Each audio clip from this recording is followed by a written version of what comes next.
14 years after the 2004 Indian Ocean tsunami that wreaked havoc in Indonesia and killed over 200,000 people there, the country is reliving the horror all over again.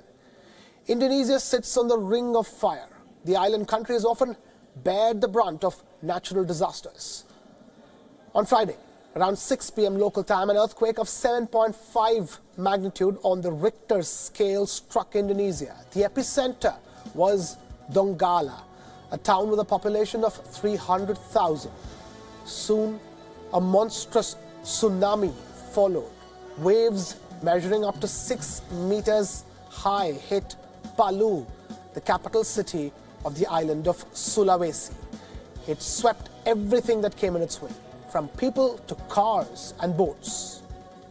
5 days since that horror unfolded, the situation on the ground is nothing short of a nightmare. Official death toll now stands at 1,234. Remember, this only takes into account the areas where the rescue teams have been able to reach so far. Bodies of 34 students were found under a church in Sigi Biromanaru, outside Palu. The church was buried in a mudslide following Friday's 7.5 magnitude quake. The deceased were a part of a group of 86 students who were reported missing from a Bible camp. The identity and the age of the deceased are yet to be known, and so is the whereabouts of the other students. Meanwhile, desperate search and rescue operations are underway in and around Palu, though the official death toll stands at a little over 1,200. Reports expect that the numbers are anything more than that. 3 people have been pulled out alive from the ruins of a 7-story hotel that collapsed on Friday. Rescuers say that at least a dozen more people are still trapped over there. Several roads continue to be blocked. Telecommunication systems have been affected.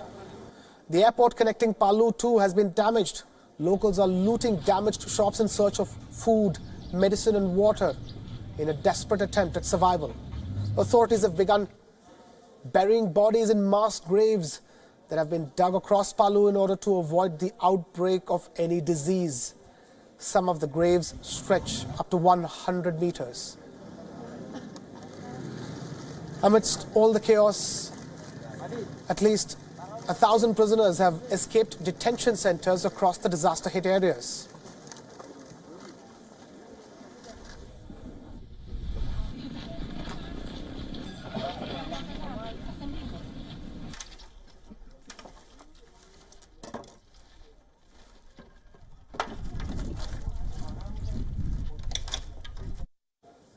Shifting focus away from that, U.S. President Donald Trump, while addressing a press conference on a deal struck between the U.S., Canada and Mexico, said that India wanted to start trade talks with the U.S. immediately.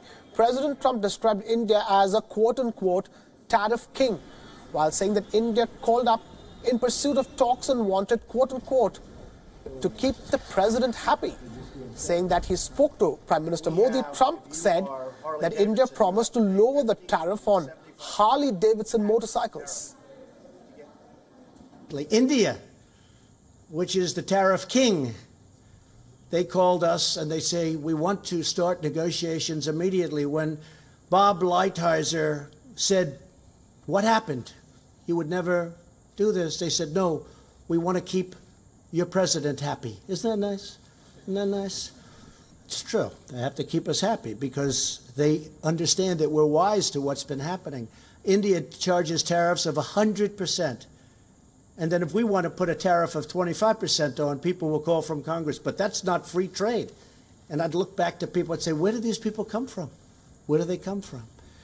So because of the power of tariffs and the power that we have with tariffs, we, in many cases, won't even have to use them. That's how powerful they are. Well, India charges us tremendous tariffs when we send Harley-Davidsons, motorcycles, other things to India. They charge very, very high tariffs. And I've spoken to Prime Minister Modi, and he's going to reduce them very substantially. Nobody ever spoke to these people.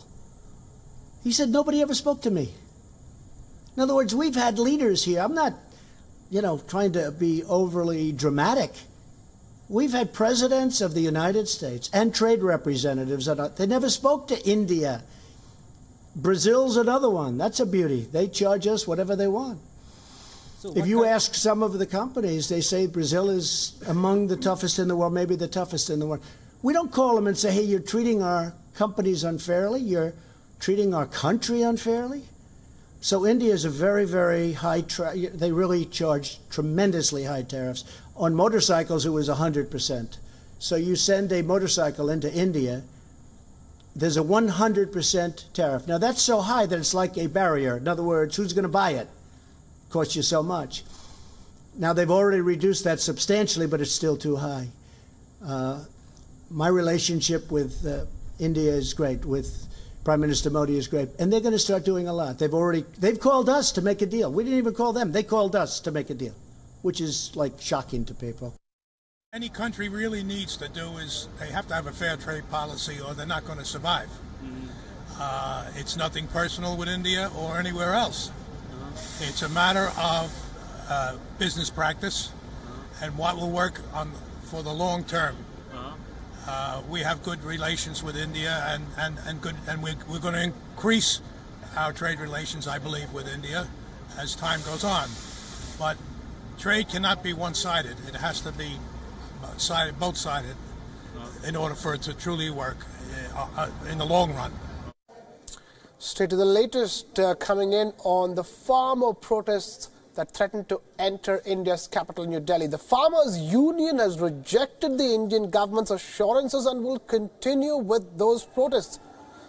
India's Home Minister Rajnath Singh held discussions with Agriculture Minister Radha Mohan Singh and a few others to discuss the farmers' issues and pacify them. The Home Minister also spoke to Farmers' Union Chief Rakesh Tikait over the phone, conveying the government's keenness to address their demands.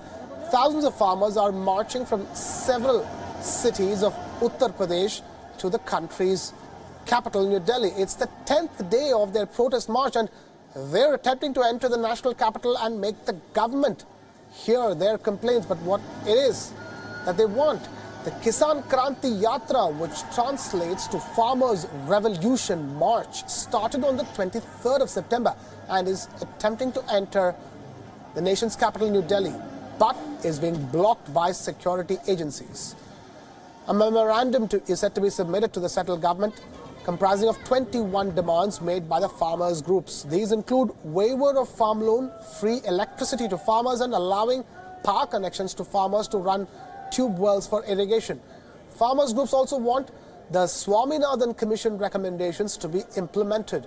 These include preventing the diversion of prime agricultural land and forest to the corporate sector for non-agricultural purposes, ensuring grazing rights and seasonal access to forests to tribals and pastoralists, setting up of a mechanism to regulate the sale of agricultural land, and to give farmers a minimum support price or MSP at 50% profit above the cost of production.